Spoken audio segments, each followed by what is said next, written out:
Good evening. As introduced, my name is Afra Abdeen and I'm a postgraduate student here at AUT. This place has become my second home over the past few years, so I think it's really appropriate to extend a really warm welcome to all of you, and thank you for coming here to hear our stories and share yours too. Now, I'm sure many of you might be wondering what brought me, a university student who's 20-something, up here to talk to you. And in all honesty, I've been asking myself that question too, so bear with me. But I think that my reaction in itself is reflective of something I'd like to share with you today. So I'm going to try and answer that question and put some context. See, 2 years ago, I was entrusted with the task of leading a group of enthusiastic change makers in an organization called Enactus here at AUT. Enactus is a global not-for-profit organization, and it consists of a network of student entrepreneurs.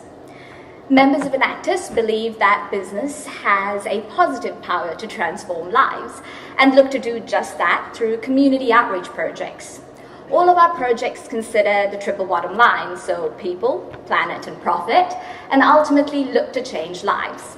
So I guess you could call us, in a nutshell, aspiring social entrepreneurs.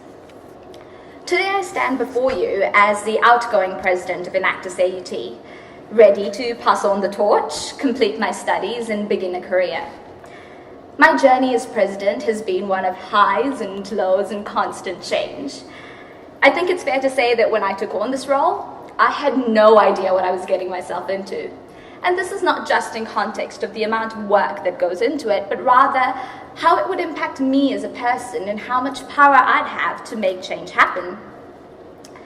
One thing I quickly learned to accept was that in being elected into this role, the people in the organization had chosen to trust me.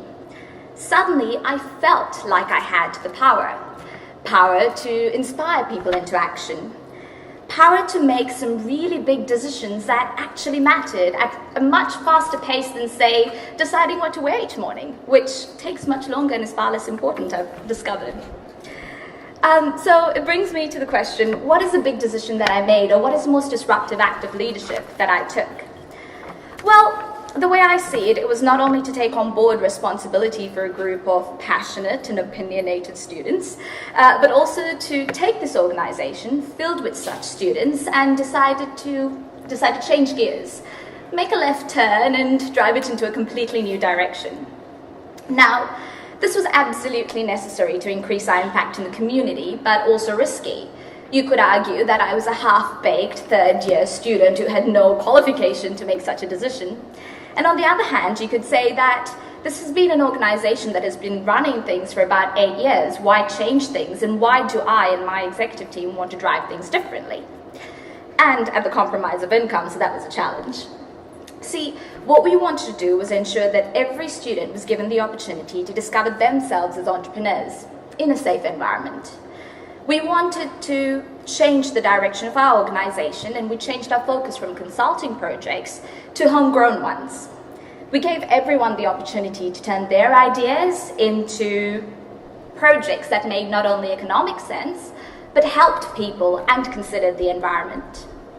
Today, our organization has students working on finding new ways to give used tires a new lease on life. We've worked with people dependent on governmental support and helped them become entrepreneurs themselves by upskilling them in the art of soy candle making. We have failed to green up the Auckland cityscape with balcony planters that were supposed to go into apartments around town. And we're struggling today to build a community garden out in the North Shore. Through all of this, I have realized that my big act of change was, well, not that big after all. It was probably something all of you would have done had you been in my shoes, or may have very well done right now in your career. And my results, they're not reflected in the outcomes of the projects developed, but rather the people behind them. I read once that when you become a leader, success is all about growing others. And today, I must say, I've truly come to believe that. Through these startups, we have developed a new generation of thinkers who are not afraid to speak up and say things aren't okay and actually do something about it. Yes, sometimes we do fail, but we always learn, and that, I have realized, is the beauty of it all. So why am I standing here in front of you today? It's because I have learned that leadership is not something that is beyond me or you. It's something that we're all capable of, no matter what action we take. It's not so much about doing things, what we're doing, but the fact that we're doing things that makes us leaders. Looking to the future, I see New Zealand heading into a time in which everyone will have to take responsibility for the state of the world around them, and then step up to do something about it. It's not going to be about waiting for someone with more power to make the big decisions, but rather about people, young and old, taking action and creating a ripple of change. The younger generation will always bring the passion and energy and sense of urgency. And as each of us step into the shoes of the generations before us, we need to find ways in which to create environments that allow all of us to connect and learn from each other. So if I could challenge you to take one act of disruptive leadership now, it would be to rethink your concept of leadership. Acknowledge that each of us has the ability to make change happen in our own way. Accept your power as a person and find new ways to create meaningful impact. For in the words of Drew Dudley from his TED Talk, Leading with Lollipops, we've made leadership about changing the world, and there is no world. There's only 6 billion understandings of it. And if you change one person's understanding of it, one person's understanding of what they're capable of, one person's understanding of how much people care about them, one person's understanding of how powerful an agent of change they can be in this world, you've changed it all. Thank you.